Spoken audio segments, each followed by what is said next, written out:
morning sa ating lahat mga kaibigan. Nandito na naman tayo sa ating usapang magmamanok po.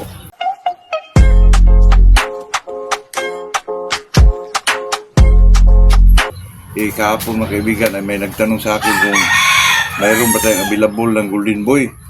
Wala pa po kasi medyo ano pa yung ano natin, yung ano lang natin, yung Shilton po, pero close na rin. Baka sa ano na lang tayo magpalabas ng mga kaibigan, baka sa Litborn po.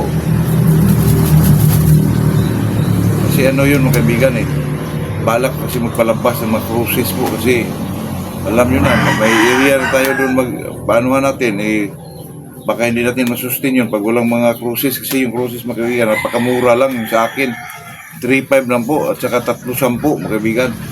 Ang cruises na yun ay cruises ng mga kaibigan Shilton Rounded sa Golden Boy, Shilton Rounded sa Gray, itong Shilton sa Golden Boy at saka itong Shilton sa Gray. At saka mayroon naman akong isang sinalang dito, itong itong Golden Boy cruises sa gold, yung lalaki. Tapos yung babae mga kaibigan ay cruises ng 5 kids saka super sweater po. Yun ang mga cruises natin, napakamura lang mga kaibigan. Para yung iba, yung hindi naman maka-afford ng yung pang street breed, dito tayo sa cruises mga kaibigan. Para naman maka-afford yung iba na gusto naman magkamanok na galing sa atin po. Yun lang naman mga kaibigan, tayo naman galing naman sa mga gilid boys na naman talaga tayo mga kaibigan.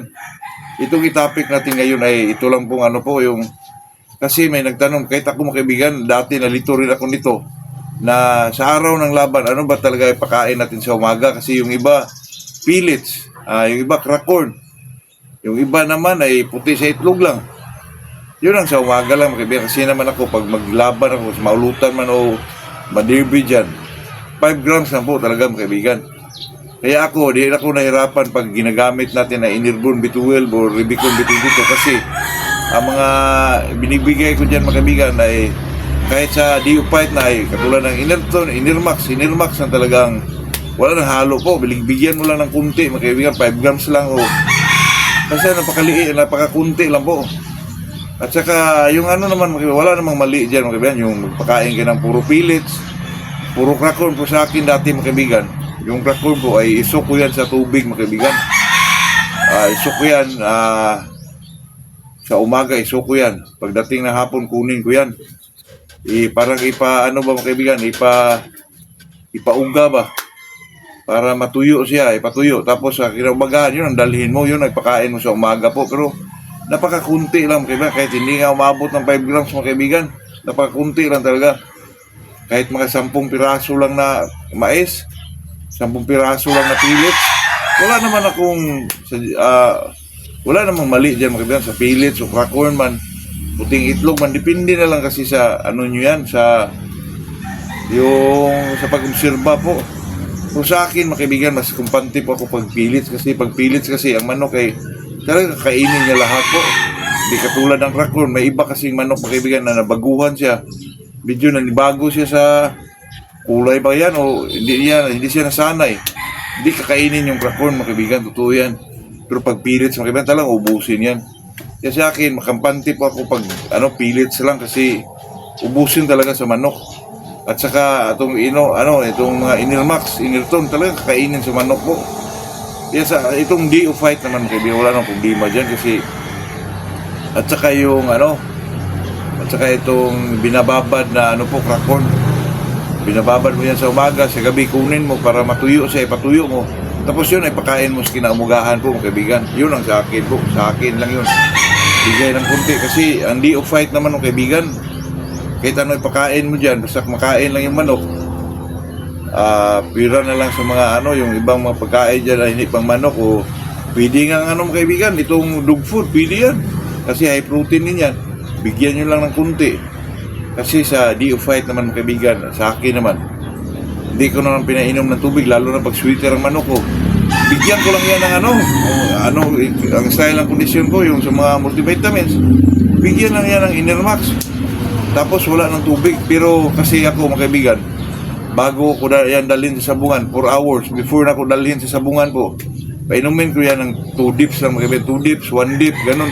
Basta makainom lang ng kunti po. Pero pagdating sa sabungan, mga kaibigan, mainit man yan o malamig, wala na pong tubig po. Ayun ang sa akin lang, mga kaibigan. Yung kaibigan ko dyan sa pakainin pa, mga kaibigan, eksakto talaga sa yung regular na pagkain.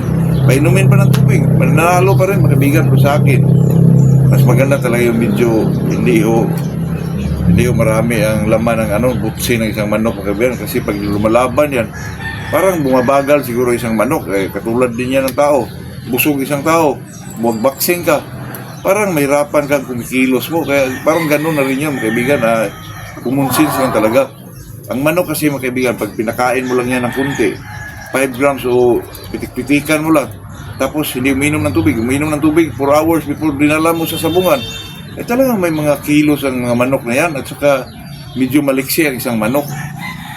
Totoo yan, mga kaibigan. Sa atin naman, matagal naman tayong medyo naglaban, mga ulutan. Hindi lang tayo palaging mananalo. Kung mananalo tayo palagi, mga kaibigan, hindi na tayo kasahan sa sabungan po.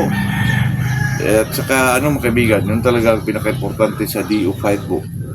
Yung yung relax mo ang manok mo for 3 days sa kulungan lang, pwede na yun, mga kaibigan. Kahit hindi mo ilabas po, doon mo na lang parang kainin sa kulungan, tapos lagyan mo ng shade, mga kaibigan, yung tila lang, green na tila, para hindi siya makakita ng mga manok ba, mga kaibigan. Kasi pagdating doon sa pinaka-araw ng exam, ay talagang talagang kung makikita ng manok ay talagang magwala yung isang manok, mga kaibigan. Pero ito, tandaan nyo, huwag nyo masyado gutumin para naman focus pa rin ng isang manok sa away niya po, sa estilo niya ng laban. Kasi ang manok, mga kaibigan, pag video masyado siyang galit, para mawala na po sa focus, mawala na sa focus sa laban po. Kaya sa atin dyan, mga kaibigan, tulad ng golden boy ko, maganon-ganon, lalo na pag makontrol mo yung yung kinakain niya, napakagaling po. Yung iba, nakita ko dyan mga golden boy nila sa gasa po. Pero sa akin ito, mga kaibigan, hindi naman ito process. Ito is straight breed na golden boy talaga. At hindi ko talaga ito pinapasukan na kahit sabihin nilang, kaibigan, na sweeter, pasok mo. Pwede naman yun, pero i-breed out mo ng ilang bisis mo siya, ibalik sa golden boy para makita mo talaga na yun pa rin yung golden boy na nakuha mo po. Yun lang sa akin, mga kaibigan. Ang DO5 po, importante yun, lalo na pagbigay ng pagkain. Kasi, mga kaibigan, pag medyo marami ang binibigay mong pagkain, hindi pa yan matunawan. Tapos, na siya sa exam, mahirapan yung manok mo, lalo na pag umiilag o pihit, mga kaibigan, medyo busog yung manok mo. Nako, talagang maabutan yan sa isang palo lang yan, mga kaibigan, totoo yan. At saka pag masugatan yan, wala na. Pag medyo may tama na, mga kaibigan, wala na yun. Talagang hindi na makabawi yan, hindi katulad nung sa mga inti yung mga dito nila, tapos di pa nakainom ng tubig. Mas glacier pa yung ketchup na tumatagas yan, kaibigan. Kasi yung isa naman na medyo dumami yung mga ketchup dyan, yung tubig talaga.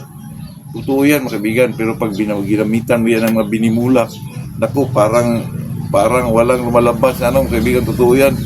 Meron akong na-vlog yan dati, mga kaibigan. Kung gusto nyo manood yun, tingnan nyo, i-scan nyo yun. I-scan nyo doon. Nandun ang mga kaibigan, yung ginagamitan ko ng binimulak po.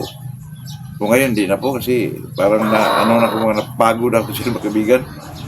Bigyan mo lang ng saktong mga vitamina. Yun lang ating ma-share sa araw na to. Ay talagang usapang magmanok lang, mga kaibigan. Good morning sa ating lahat po.